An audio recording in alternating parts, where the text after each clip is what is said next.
शिवरायांचा पुतळा कोसळल्याप्रकरणी पंतप्रधान नरेंद्र मोदींचा माफीनामा। शिवरायांसमोर नतमस्तक होऊन माफी मागतो। वाढवण बंदराच्या भूमिपूजन कार्यक्रमामध्ये मोदींचं जाहीर वक्तव्य।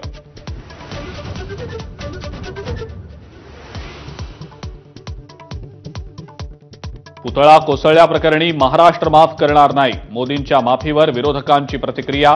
माफीला उशीर झाल्याची टीका।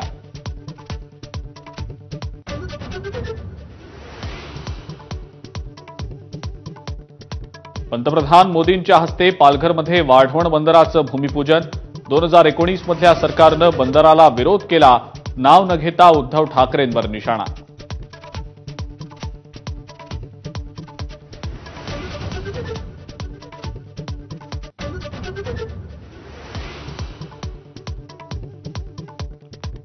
मनोज जरांगे आज सिंधुदुर्गातील राजकोट किल्ल्याकडे निघणार। उद्या राजकोट किल्ल्यावर जाऊन करणार पाहणी।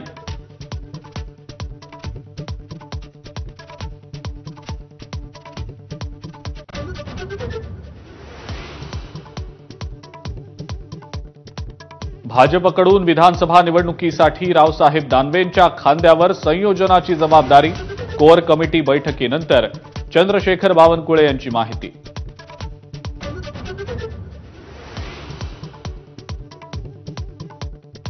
एक अधिकारी चुकला म्हणून संपूर्ण पोलीस दलाला दोष देणं योग्य नाही, तर मुंबई पोलीस महिलांवरील अत्याचाराचा तपास गांभीर्यानंच करतात। पोलीस आयुक्त विवेक फणसाळकरांचं हायकोर्टात हमीपत्र।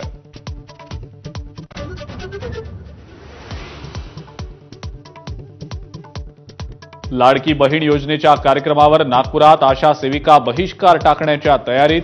मेळाव्यासाठी जबरदस्ती केली जात असल्यानं नाराजीचा सूर।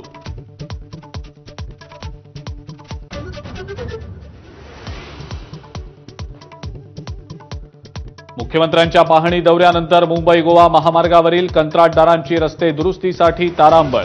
नागोठणे ते कोलाड परिसरात दिवस रात्र खड्डे बुजवण्याचं काम सुरू।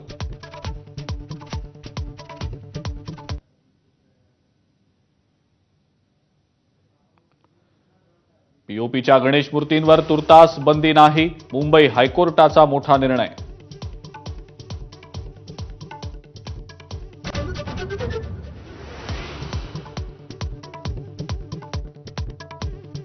आणि पॅरिस पॅरालिम्पिकमध्ये प्रीती पालच्या रूपानं T35 100 मीटर्समध्ये भारताला पहिल्यांदाच कांस्य पदक, तर 10 मीटर एअर रायफल प्रकारात भारताच्या मोना अग्रवालला कांस्य पदक।